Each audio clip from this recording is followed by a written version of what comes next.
Hi super fans, I am Swapnil and welcome to another episode of super theories. एक ऐसी podcast जहां मैं discuss करता हूं सभी सुपर हीरो मूवीज से रिलेटेड अजीबोगरीब, सेंसिबल एंड सेंसलेस थेरीज। और जैसे मैंने पिछले एपिसोड में डिस्कस किया था, इस एपिसोड का टॉपिक है सेक्रेट टाइमलाइन। हिंदी में क्या बोला उसे? शाश्वत समय रेखा। एंड इससे पहले मैं टॉपिक पे और आगे बढ़ूं, स्पॉयलर्स वार्निंग, क्योंकि इस एपिसोड में होंगे लोकी सीजन 1, व्हाट इफ के बहुत सारे एपिसोड्स का डिस्कशन, और हाँ, Ant Man and the Wasp Quantumania से रिलेटेड भी बहुत सारे स्पॉयलर्स। अब लोकी से रिलेटेड होने की वजह से अवेंजर्स एंड गेम के भी स्पॉयलर्स होंगे ही, लेकिन अभी तक अगर आपने अवेंजर्स एंड गेम नहीं देखी है तो शायद आपको ये वीडियो समझ भी नहीं आएगा। तो स्पॉयलर्स वार्निंग से आगे बढ़ते हैं और बात करते हैं इस सेक्रेट टाइमलाइन के बारे में। अब मूवीज में, मार्वल ही नहीं, एमसीयू ही नहीं, इन जनरल मूवीज में टाइम ट्रेवल का कंसेप्ट हमेशा से काफी मैसी होता है, और अवेंजर्स एंड गेम में भी इस चीज का डिस्कशन किया गया है, पर्टिकुलरली इस सीन में जहां सब मिलके टाइम ट्रेवलिंग मूवीज का मजाक उड़ा रहे थे। बट देन एमसीयू फेज 4 में जब TV shows, Disney plus shows introduce किए गए, तब वहां पे स्पेसिफिकली एक शो क्रिएट किया गया लोकी, जो ऑल्दो टॉम हिडलस्टन को एमसीयू में अवेंजर्स इन्फिनिटी वॉर में लोकी की डेथ के बाद अब इस कैरेक्टर को खत्म नहीं करना चाहता था एमसीयू, तो ऑब्वियसली टॉम हिडलस्टन को भी एमसीयू में रखने का रीजन था। लेकिन साथ ही लोकी के थ्रू इस टाइम ट्रेवल के कंसेप्ट को और अच्छी तरह से क्लियर किया गया है। बट उससे भी बड़ी बात, एमसीयू के फेज 5 और 6 का जो विलन है, जो मेन विलन, एक ऐसा विलन जो इन तीनों फेजेस को जोड़ेगा एक साथ, कैंग द कॉन्करर, वो भी इसी शो के थ्रू इंट्रोड्यूस किया गया। और इसको इंट्रोड्यूस कर पाने का रीजन जो रहा है वो है सेक्रेट टाइमलाइन। अब लोकी सीरीज को आके ऑलमोस्ट 1.5 साल हो चुका है, यानी 2021 के जून में आई था लोकी का सीजन 1। तो अगर आप सोच रहे हो कि अब क्यों मैं इस सेक्रेट टाइमलाइन को अब क्यों डिस्कस कर रहा हूँ, क्योंकि जब बेसिकली ये सीरीज आई थी 2021 में, ये कंसेप्ट जो सेक्रेट टाइमलाइन है ये क्लियर ही नहीं हो पाया था। यानी कि लोकी के सीजन 1 में तो नहीं क्लियर हुआ, सबको इसी चीज का कंफ्यूजन था कि सेक्रेट टाइमलाइन यानी कि सभी मल्टीवर्स एक साथ थे या एक ही टाइमलाइन थी और एक ही यूनिवर्स था, और लोकी के बाद वो बिखर गया यूनिवर्स और मल्टीवर्स में क्रिएट हो गया। मतलब ऐसे बहुत सारे कंसेप्ट चल रहे थे। और लोकी के फिनाले एपिसोड में जहां ये रिवील हुआ कि टाइम कीपर्स कोई है ही नहीं और सबके पीछे, TVA के पीछे ही हू रिमेन्स है, कैंग का ही एक वेरिएंट, वहां पर इस चीज को अच्छी तरह से क्लियर नहीं किया गया था। तो इनफैक्ट डिस्क्लेमर ये है कि मुझे भी खुद 2021 में बिल्कुल क्लियर नहीं था कि ये सेक्रेट टाइमलाइन क्या अलग है या क्या एक ही है, कैसे मल्टीवर्स बना, पहले बना था, बाद में बना था। काफी कंफ्यूजिंग इस पे एंडिंग पे छोड़ दिया गया था, तो मुझे भी क्लियर नहीं था। लेकिन लास्ट ईयर में बहुत सारी चीजें, बहुत सारे जैसे मार्वल के राइटर्स ने कुछ इंटरव्यूज में बात की, और इवन केविन फाइगी ने भी खुद मेंशन किया सेक्रेट टाइमलाइन और वेरिएंट्स वगैरह को लेके, तो उससे बहुत सारी चीजें क्लियर हुई है। एंड मुझे ऐसा लग रहा था, क्योंकि मुझे क्लियर हो गया लास्ट ईयर में तो सबको पता होगा, बट मैंने बहुत सारे कमेंट्स में पढ़े जहां पर बहुत सारी कंफ्यूजिंग चीजें चल रही है। तो इसीलिए इस साल की स्टार्टिंग में मैंने एक शॉर्ट्स डाला था, मुझे लगा कि उसमें इजीली मैं बता सकता हूँ कि सेक्रेट टाइमलाइन एक्चुअल में क्या है। लोग ये बोल रहे हैं पर ये नहीं है, ये सेक्रेट टाइमलाइन है। तो उसके ऊपर भी बहुत सारे कमेंट्स आए कि इस शॉर्ट से भी कुछ क्लियर नहीं हुआ, उसका लिंक मैं डाल दूंगा डिस्क्रिप्शन में, एक बार चेक कर लेना। मैंने बहुत सिंपल तरीके में बोला है उसमें, बट उससे क्लियर नहीं हुआ। तो इसलिए मैंने सोचा इसे पॉडकास्ट में डिस्कस करता हूँ, बेटर तरीके से, एक थोड़ा अच्छे से समझाने मिलेगा। तो ये रीजन है कि ये एपिसोड में अभी कर रहा हूँ। तो हाँ, अबाउट सेक्रेट टाइमलाइन, तो सबसे पहले एक चीज आपको क्लियर होनी चाहिए कि multiverse as in multiple universes का जो कंसेप्ट है, जो हम अब देख रहे हैं एमसीयू के फेज 4 के आगे और 5 में भी हम देख रहे हैं जो मल्टीवर्स को, वो एमसीयू में एक्चुअल में पहले से एग्जिस्ट करता है। मतलब कि ऐसा नहीं है कि वांडा के कुछ करने से मल्टीवर्स बन गया या सिल्वी के ही हू रिमेन्स को मारने की वजह से वो बन गया, नहीं। मल्टीवर्स पहले से एग्जिस्ट कर रहा था, सभी यूनिवर्सेस अलग अलग जितने हैं वो एग्जिस्टिंग है। और ये हमें क्यों पता है? क्योंकि ही हू रिमेन्स ने ये चीज खुद बताई है। लोकी के एपिसोड 6 की एंडिंग में ही हू रिमेन्स ये मेंशन करता है कि मल्टीवर्सल वॉर पहले ही हो चुका है, विच मीन्स कि मल्टीवर्स ऑलरेडी एग्जिस्ट कर रहा था। उस वॉर को जीत के ही हू रिमेन्स ने क्रिएट की एक सेक्रेट टाइमलाइन। अब सेक्रेट टाइमलाइन क्या है एक्चुअल में? सेक्रेट टाइमलाइन है कुछ मल्टीपल टाइमलाइंस, यानी कि कुछ मल्टीपल यूनिवर्सेस को एक साथ इकट्ठा करके, जिसे ही हू रिमेन्स ने आइसोलेट कर दिया, यानी कि उसे बाकी मल्टीवर्स से अलग कर दिया और उसे अपने हिसाब से बांध दिया। यानी कि जो सेक्रेट टाइमलाइन का हमें कंसेप्ट विजुअलाइजेशन जो दिया गया था लोकी के फिनाले की इंट्रो में, कि सिटाडेल है जो वो सेंटर में है और सेक्रेट टाइमलाइन उसके अराउंड एक सर्कल में है, एक रिंग की तरह। वो लिमिटेड यूनिवर्सेस थे जिन्हें ही हू रिमेन्स ने आइसोलेट कर दिया था बाकी मल्टीवर्स से। तो बाकी मल्टीवर्स में यूनिवर्सेस एग्जिस्ट कर रहे हैं जो अलग अलग हैं, जहां शायद कैंग के वेरिएंट्स भी होंगे, लेकिन ही हू रिमेन्स ने अपनी लड़ाई जो जीती थी अपने वेरिएंट्स के साथ, उसके बाद उसने उतने ही यूनिवर्सेस को, फाइनाइट नंबर ऑफ यूनिवर्सेस होंगे जैसे 10, 50, 100 कुछ क्वांटिटी है यूनिवर्सेस की, जिन्हें उसने आइसोलेट कर दिया। एंड TVA जो टाइम वेरिएंस अथॉरिटी है वो सिर्फ एक ही है, वो हर यूनिवर्स में अलग अलग नहीं है, एक ही है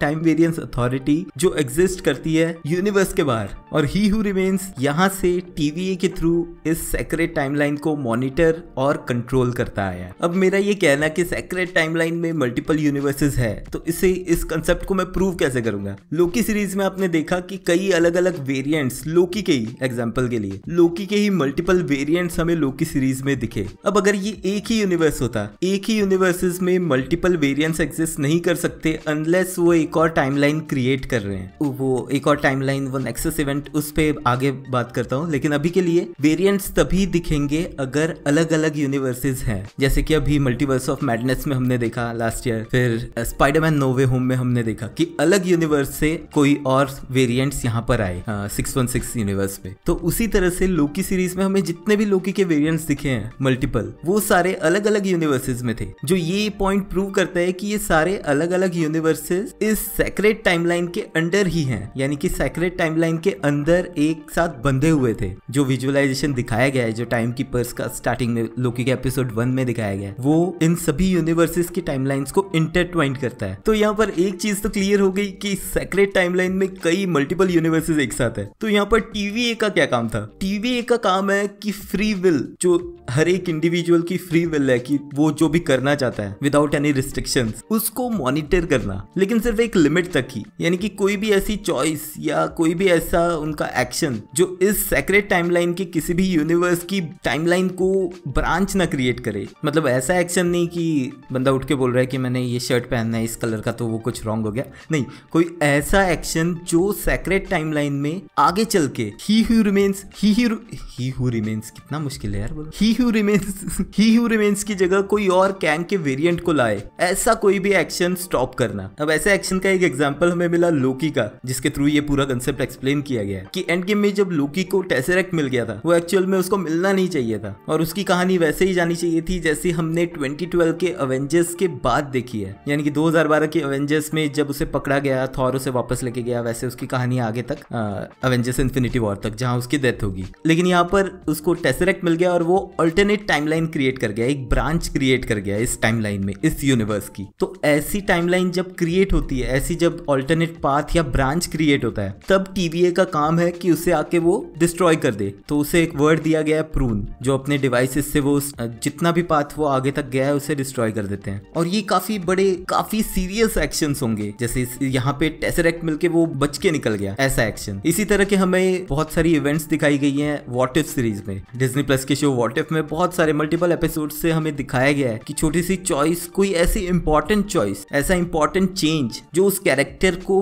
टोटली चेंज कर देगा, वो है एक ऐसा इवेंट जिसे लोकी सीरीज में बुलाया गया है नेक्सस इवेंट के नाम से। यानी कि अगर टाइम रहते इस नेक्सस इवेंट को स्टॉप नहीं किया गया, इसे प्रून नहीं किया गया, इसे डिस्ट्रॉय नहीं किया गया, तो ये क्रिएट कर देगा एक ऑल्टरनेट रियलिटी। और फिर ऐसी रियलिटी जब बनेगी तो फिर उसके ऊपर किसी का कंट्रोल नहीं रहेगा। और क्योंकि सेक्रेट टाइमलाइन एक कंट्रोल टाइमलाइन है जहां TVA इन चीजों को मॉनिटर कर सकती है, उन्हें रोक सकती है, यही रीजन है कि ये टाइमलाइन, इस टाइमलाइन में ही हू रिमेन्स अकेला एग्जिस्ट करता है। और ये सोचना कि TVA किस बेसिस पे लोगों को प्रून कर रहा है, तो उसका रीजन भी ही हू रिमेन्स ही है। क्योंकि वो, जैसे वो मेंशन करता है कि उसका Citadel at the end of time है, लेकिन एक्चुअल में टाइम का कोई टाइम नहीं है। यानी कि लोकी सीरीज में जैसे हम देख चुके हैं कैसे वो टाइम में आगे पीछे जाते हैं, क्योंकि वो टाइम से बाहर है। तो ही हू रिमेन्स ने जो भी इवेंट्स हो चुके हैं, होने वाले हैं और हो रहे हैं, वो सारे उसके सामने एक साथ ही हो रहे हैं। मुझे पता है काफी कंफ्यूजिंग है, ये कंसेप्ट ही काफी कंफ्यूजिंग है। इसी चीज को लेके लोकी के जो हेड राइटर है माइकल वॉर्डन, उन्होंने एक इंटरव्यू में टाइम ट्रेवल को लेके और टाइम की जो फिलॉसफी है, जो MCU समझता है या जो स्पेसिफिकली वो समझते हैं, वो ये कहती है कि टाइम इज ऑलवेज हैपनिंग। यानी कि एक ही मोमेंट पे इन्फिनाइट अमाउंट ऑफ चीजें हैं, इंस्टेंसेस हैं जो हो रही है। अब उनका एग्जाम्पल थोड़ा कंफ्यूजिंग सा था। अब उनका एग्जाम्पल था उसी इंटरव्यू को लेके, जैसे एक इंस्टेंस पे उनकी बात करंट टाइम में चल रही है, उसी का एक इंस्टेंस होगा जहां 10 सेकंड पहले वाली बात चल रही है, और एक और होगा जो 10 सेकंड फ्यूचर में होगा। तो ऐसा माना जा सकता है कि ये जो तीनों इंस्टेंस हैं वो तीनों डिफरेंट यूनिवर्सेस है, एक तरह से 3 अलग अलग टाइमलाइंस हैं, और छोटा सा डिफरेंस इन परम्यूटेशन कि हाय की जगह हेलो बोलना या हे बोलना आगे की चीजों को चेंज कर देगा। लेकिन ये एक नेक्सस इवेंट नहीं होगा। वहीं अगर वो इंटरव्यूअर को FU बोल देंगे तो वो आगे के इंटरव्यू को टोटली चेंज कर सकता है। तो ये बनता है एक नेक्सस इवेंट, एंड इस तरह से TVA जो है वो मॉनिटर कर रहा था इस सेक्रेट टाइमलाइन को। अब ही हू रिमेन्स जो टाइम के बाहर से इस पूरी टाइमलाइन को देख रहा है, इसे कंट्रोल कर रहा है इस एग्जैक्ट मोमेंट तक, यानी कि जब लोकी और सिल्वी अपना डिसीजन लेने वाले होते हैं, जहां वो ही हू रिमेन्स उनसे पूछता है कि क्या वो उसे मारना चाहते हैं या फिर वो खुद कंट्रोल लेना चाहते हैं TVA का। इस मोमेंट तक ही हू रिमेन्स को पता था एग्जैक्टली क्या होने वाला है एवरी सेकेंड। इवन उनके डायलॉग्स, उनके जो वो वर्ड्स बोलेंगे वो भी उसे पता था, बिकॉज वो टाइम के बाहर है, वो हर चीज आगे पीछे करके देख सकता है। जैसे हमारे लिए एक मूवी है, हमारे लिए मूवी हम कहीं भी पॉज कर सकते हैं, कहीं भी आगे देख सकते हैं, पीछे देख सकते हैं, लेकिन मूवी के जो कैरेक्टर्स है उनके लिए वो चीज आगे पीछे नहीं होती। पता नहीं अच्छा एग्जाम्पल है कि नहीं, लेकिन बेसिक कंसेप्ट ये है कि हम अगर कोई मूवी देख रहे हैं उसमें हम मूवी को आगे पीछे कर सकते हैं, लेकिन उन कैरेक्टर्स के लिए जो उस मूवी का पार्ट है वो खुद ये नहीं कर सकते। लेकिन हमें तो पता है कि किस पॉइंट पे क्या हो रहा है और कब क्या होगा। तो वही ही हू रिमेन्स के लिए था इस पूरी सेक्रेट टाइमलाइन की जो स्क्रिप्ट है, की जो स्टोरी है वो। लेकिन अब फाइनली फिनाले में जब उसे मार दिया गया, जब ही हू रिमेन्स को सिल्वी ने मार दिया, इसके आगे क्या हुआ? यहाँ पे सेक्रेट टाइमलाइन की जितनी भी ब्रांचेस बननी थी उन ब्रांचेस को प्रून करने के लिए TVA नहीं था, क्योंकि जब ही हू रिमेन्स ही नहीं है, उसमें रूल्स ही नहीं है कि किस ब्रांच को प्रून करना है, तो TVA कैसे करेगा? इसका ये मतलब नहीं है कि TVA खत्म हो गया, क्योंकि हमने इस लोकी सीरीज के एंड में भी देखा कि लोकी तो TVA में ही फंसा था, बस वो कोई और टाइमलाइन थी। तो एक्चुअल में हुआ क्या, यहाँ पर सेक्रेट टाइमलाइन ब्रांचेस में बट गई, कई मल्टीपल नेक्सस इवेंट्स हुए, एंड ये जो टाइमलाइन है ये ओवरऑल मल्टीवर्स की बाकी ब्रांचेस हैं या बाकी यूनिवर्सेस है उसके साथ क्लैश होने लगी। और यानी कि जिस चीज की वार्निंग ही हू रिमेन्स ने अपने मरने से पहले दी थी कि उसके जो वेरिएंट्स आएंगे वो मल्टीवर्स में, बाकी यूनिवर्सेस में पीस बनाने की कोशिश नहीं करेगा, और इनफैक्ट वो उन्हें रूल करने की कोशिश करेगा। मेरे हिसाब से ये स्पेकुलेशन जो मुझे लग रहा है कि TVA उसके मरने के बाद भी कैसे है, क्योंकि एक चीज तो TVA एग्जिस्ट तब भी कर रहा था, बस उसे कंट्रोल कोई नहीं कर रहा था क्योंकि ही हू रिमेन्स मर गया, एंड जैसे ही वो चीज हुई उसके पैरेलल यानी वही टाइम में मल्टीपल पॉइंट्स में चेंजेस हो गए, एंड कैंग का एक और वेरिएंट, अब वो कौन सा है? विक्टर टाइमली है जिसे हमने एंटमैन द वास्प क्वांटममेनिया के एंड क्रेडिट में देखा, या फिर वो कैंग द कॉन्करर जो मेन विलन था क्वांटममेनिया का, वही है। अभी नहीं कह सकते, बट मतलब लोकी के सीजन 2 में इसी साल हमें पता लग जाएगा कौन है। बट ये जो भी वेरिएंट है अब ये TVA का यूज कर रहा है मल्टीवर्स को कंट्रोल करने के लिए, यानी कि जहां ही हू रिमेन्स सिर्फ सेक्रेट टाइमलाइन के यूनिवर्सेस को कंट्रोल कर रहा था और इनफैक्ट वो पीस बनाने को देख रहा था, वहीं पर अब ये जो कैंग का वेरिएंट है वो मल्टीवर्स यानी कि सभी यूनिवर्सेस को कंट्रोल करने की कोशिश कर रहा है TVA के थ्रू। बट TVA का यूज वो किस तरह से कर रहा है? क्या वो उसी तरह से जैसे ही हू रिमेन्स कर रहा था, वो बाकी वेरिएंट्स को कंट्रोल करने के लिए ट्राई कर रहा है, या फिर वो सभी वेरिएंट्स को इकट्ठा कर रहा है, जो कि अगेन क्वांटममेनिया के एंड क्रेडिट्स में हमने देखा, जहां हमें दिखी कॉमिक्स वाली काउंसिल ऑफ कैंग्स। अब अगेन ये मेरे स्पेकुलेशंस है, एंड एक्चुअल में क्या हो रहा है वो हमें लोकी सीजन 2 में ही पता चलेगा, क्योंकि इससे पहले सिर्फ एक डिज्नी प्लस शो आएगा सीक्रेट इन्वेजन, जो कि बेस्ड होगा टोटली स्क्रल्स पे, एंड सेकंड मूवी आएगी guardians of the Galaxy volume 3, जो अवेंजर्स की टोटली अलग डिफरेंट टीम पे बेस्ड है। ऑल्दो इससे रिलेटेड भी एक छोटा सा स्पॉइलर है मेरे पास, स्पॉइलर नहीं हो सकता, ये भी एक थ्योरी ही है कि guardians of the Galaxy volume 3 का जो विलन है हाई इवोल्यूशनरी, वो भी एक वेरिएंट हो सकता है कैंग का ही। मतलब कॉमिक्स में तो ऐसे कुछ भी रिलेटेड नहीं है, लेकिन MCU इसे उस डायरेक्शन में ले जा सकता है। अगर इस प्रोजेक्ट को भी, वॉल्यूम 3 को भी अगर लिंक करना है मल्टीवर्स सागा के साथ, तो सेक्रेट टाइमलाइन की इस थ्योरी को, जिस कंसेप्ट को मैंने एक्सप्लेन किया है, इसके बारे में आपके क्या थॉट्स है मुझे कमेंट्स में लिख के बताना। मैं हर कमेंट पढ़ता हूँ और ऑलमोस्ट 80% रिप्लाई भी करता हूँ वीकेंड्स पे जब भी टाइम मिल जाता है। तो हाँ, कमेंट करना और ये भी लिखना कि नेक्स्ट एपिसोड में मैं क्या डिस्कस करूँ। फिलहाल के लिए सुपर थ्योरीज के इस एपिसोड में इतना ही। तब तक के लिए एंड स्क्रीन से ये वाले वीडियो चेकआउट कर लेना। मिलते हैं नेक्स्ट वीडियो में।